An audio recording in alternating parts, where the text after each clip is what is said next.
안녕하세요. 남다른 능력을 자랑하던 슈퍼히어로 가족이 장장 14년 만에 돌아왔습니다. 믿고 보는 픽사의 작품이니 자연스레 기대하는 한편 그래서 우려가 됐던 것도 사실입니다. 제 아무리 픽사라고 해도 속편에선 힘을 제대로 못 쓴 사례가 있었던 데다가 감독인 브래드 버드가 전작인 투모로우랜드를 시원하게 말아드셨기 때문이죠. 실사 영화 데뷔작이었던 미션 임파서블 고스트 프로토콜은 기후에도 불구하고 애니메이션 감독 출신답게 독특한 아이디어와 재치가 번뜩였었지만 투모로우랜드는 저도 의아했을 정도로 지루하더라고요.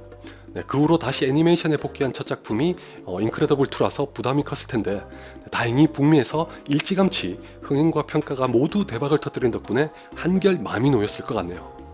전편에 대해 잠시 말씀드리자면 예나 지금이나 시대를 상당히 앞서간 작품입니다. 여전히 좋은 작품으로 회자되는 데는 그로부터의 영향도 있을 거라고 생각합니다. 일단 슈퍼히어로 가족이 등장하는 건 마블이 주도하고 있는 현재도 아주 드문 경우에 속합니다. 물론 판타스틱4 같은 작품은 오래전부터 가족주의를 표방했지만 어디까지나 가족의 형태를 띈 거고 디즈니에서 제작한 스카이하이는 인크레더블 이후에 만들어진 작품이기도 하거니와 대중적으로 인기를 얻지도 못했었죠. 그리고 비록 주역은 미스터 인크레더블일지언정 아내인 일라스티걸도 그와 동등한 자격을 갖고 있었고 미스터 인크레더블의 친구이자 흑인인 프로존 역시 마찬가지입니다. 보통 이렇게 되면 정치적 올바름 때문에 반감을 가지는 관객들도 덜어 있으나 인크레더블 1편의 경우에는 전혀 문제가 되지 않았을 정도로 내적 완성도와 재미의 균형이 잘 잡힌 작품입니다. 그랬던 애니메이션의 속편이 북미에서 좋은 성적을 거두긴 했지만 과연 제 기대에도 부응했을까요?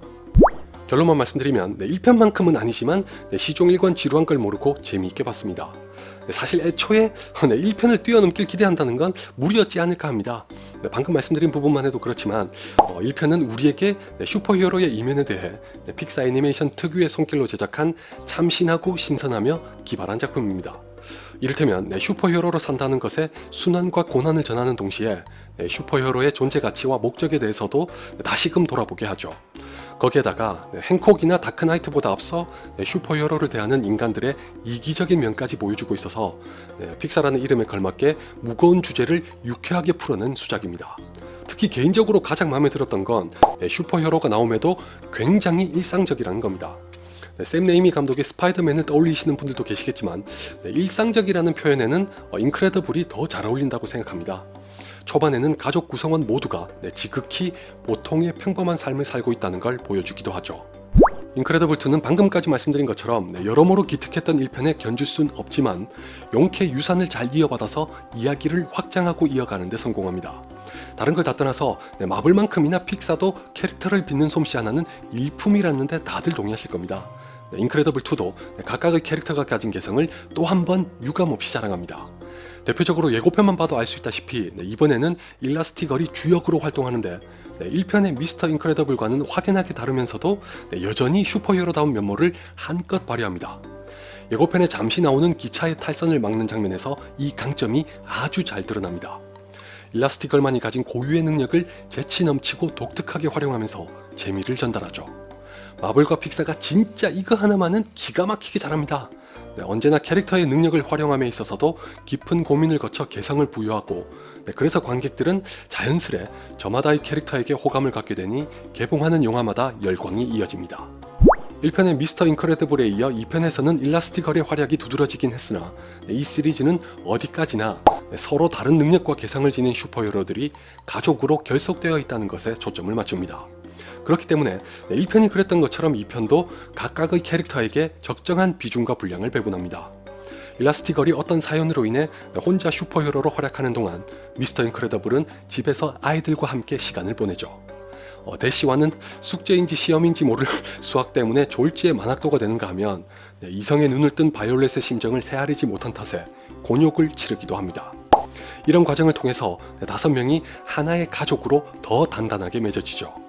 그런 의미에서 인크레더블 시리즈는 2편까지 이르는 한 가족의 성장기를 연속적으로 보여주는 셈이니 1편을 안 보신 분들은 미리 보시고 가시는 걸 추천합니다. 아닌 게 아니라 2편은 1편의 결말에서 곧장 이어집니다. 아마도 같은 맥락을 가진 이야기에서 출발하기 때문에 이런 선택을 한 거겠죠.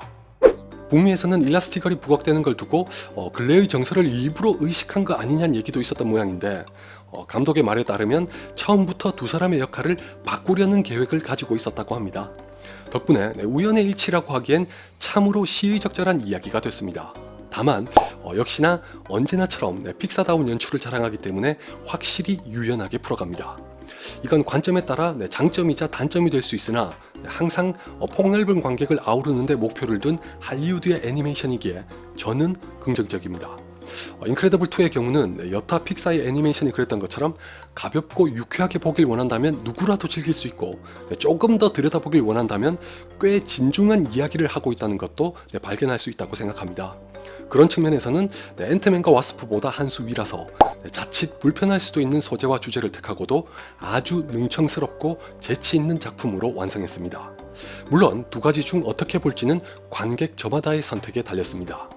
많은 분들이 좀 더 편하게 여기실 소재인 슈퍼히어로로 들어가면 사실 이것도 마찬가지로 적지 않게 심오합니다. 비유하자면 다크나이트가 제기했던 의문 중 하나를 애니메이션 버전으로 재미있게 편집하고 연출한 거랄까요? 제가 어떤 의미에서 이런 얘기를 하는 건지 궁금하신 분들은 악당이 처음으로 일장 연설을 할 때 집중해서 들어보셨으면 합니다. 이게 참 브래드 버드 감독이 영리하다고 해야 할지 영악하다고 해야 할지 모르겠는데 문제의 연설이 길게 이어질 때 정작 악당을 보여주진 않습니다. 그 바람에 자칫 흘려보내기 십상이지만 이걸 놓치지 않아야 나중에 악당에게 나름의 당위성이 부여된다는 걸 알 수 있을 거라고 생각합니다. 정확히 말하면 놓쳐도 왜 그런 짓을 한 건지 충분히 이해가 되긴 합니다. 픽사의 작품이니 그 정도의 손쉬운 이해를 돕기 위한 배려를 간과했을 리가 없죠. 대신에 연설을 한번 곱씹어보면 결코 그렇게 간단히 마무리할 수 있는 이야기가 아니라는 것에 동의해 주시지 않을까 합니다. 캐릭터와 이야기 외에도 시작하자마자 눈길을 사로잡는 액션이라거나 마이클 지아키노의 음악도 여전히 훌륭하지만 굳이 단점을 꼽자면 너무 순수하고 건전하다는 겁니다. 뭔 말도 안 되는 소리냐고 욕하지 마세요. 분명히 좀 전에 굳이라고 했으니까요. 아마 예전에도 비슷한 얘기를 했던 것 같은데 픽사니까 이런 얘기를 하는 거고 픽사니까 좀만 더 깊이 들어가 볼 수도 있지 않았을까 하는 아쉬움이 남는 겁니다. 물론 지금 이 자체가 픽사를 정의하는 핵심적인 원동력이라는 건 동의하고 그래서 저도 픽사를 좋아하는 거니까 이만 넘어갈게요. 여러분은 어떠실지 모르겠지만 전 인크레더블 가족 중에서 대쉬를 가장 좋아합니다. 1편에서도 그랬는데 2편에서도 달릴 때의 표정을 보면 너무 귀엽지 않나요? 하지만 2편의 진짜 주역이자 씬 스틸러는 잭입니다.